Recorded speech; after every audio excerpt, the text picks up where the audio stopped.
All right, let's talk about the future of computing because it is getting really interesting.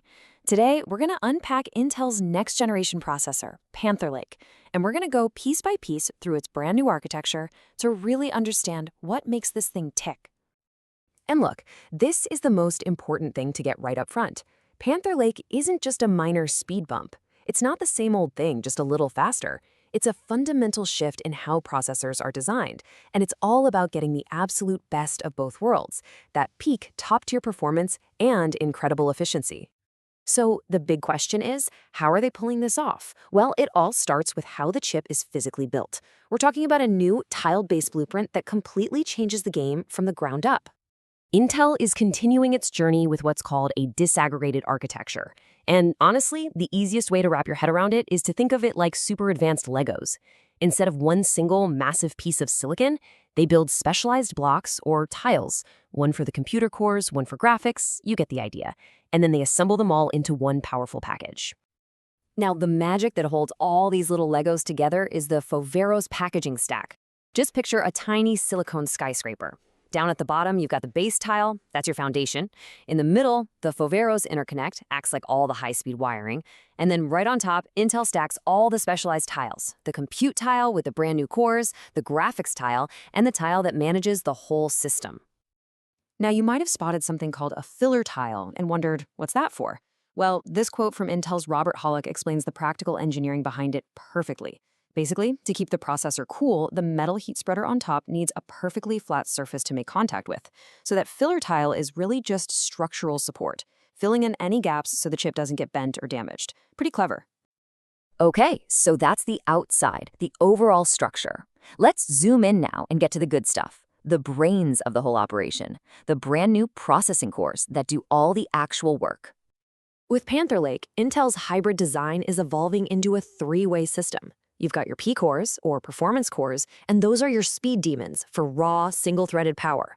Then you have the E cores, the efficient cores, for juggling lots of tasks at once. And finally, these tiny LPE cores, or low-power E cores, that just sip power while they handle all the simple background stuff. Every core has a very specific job. The new P core, codenamed Cougar Cove, is getting some serious IQ points. Its memory disambiguation is way smarter, which means it's better at predicting how data will be used so you avoid bottlenecks. The buffer that helps manage memory is 50% larger, which is huge for handling today's complex software. And its branch prediction is more accurate, so it wastes less energy guessing what to do next. That's a critical boost for both speed and efficiency. Okay, but this is where things get really interesting.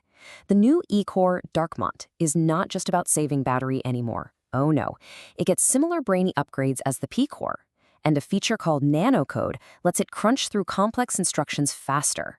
So get this, Intel claims a new Darkmont E-core is actually faster than a high-performance Raptor Cove P-core from just a couple of generations ago, all while using the same power. That is a massive leap. So you've got all these different kinds of cores running around, right? P-cores, E-cores, these little LPE cores, which leads to the obvious question. How on earth does the chip know where to send all the different tasks to get the job done right? Well, the answer is all about the support system. You need a really smart conductor to lead this silicon orchestra, and that's exactly where intelligence and AI come into play. Intel's Thread Director is the brain behind this, and it's gotten a whole lot smarter. The logic is actually pretty elegant. By default, a new task starts on the super efficient LPE cores. If it needs a little more juice, it gets bumped up to the E cores, and if it's a really heavy lift, boom, it gets assigned to the P cores for maximum power. It's a really smart tiered approach to managing work. And here's a perfect real-world example of why that matters, especially if you're a gamer.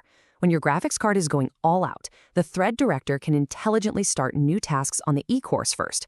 This prevents the big P cores from firing up and hogging energy, which frees up that power budget for the GPU to use instead. The result? You could see up to 10% better frame rates. Pretty cool. And of course, we gotta talk about the NPU, the Neural Processing Unit, for all the AI stuff. Now, if you just look at the raw performance number, the TOPS, it doesn't seem like a huge jump, but that's kind of missing the point. The new NPU-5 is all about efficiency. It's about doubling the work it can do in the same amount of space and supporting new AI data types. It's working smarter, not just harder. All right, so we've geeked out on the architecture, the cores, the AI, but at the end of the day, what does all of this technical stuff actually mean for you when you're using your computer? Let's talk payoff. Here it is. This is the headline number. When you add up all these improvements, Panther Lake delivers over 50% more multi-threaded performance than the previous generation, Lunar Lake, while using the exact same amount of power. I mean, that is just a massive, massive generational uplift. A faster processor is kind of useless if it's starved for data, right? Well, Panther Lake gets a big upgrade here too. It supports way faster memory speeds, hitting a blazing 9600 for LPDDR5. And just as important, it gives manufacturers the flexibility to use either type of memory, which should open the door for more interesting and powerful laptop designs. And the upgrades don't stop inside the chip.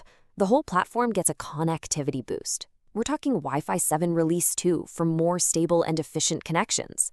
And Bluetooth LE audio, which is a total game changer for wireless headphones, offering better quality, multi-device streaming, and much better battery life for your gear.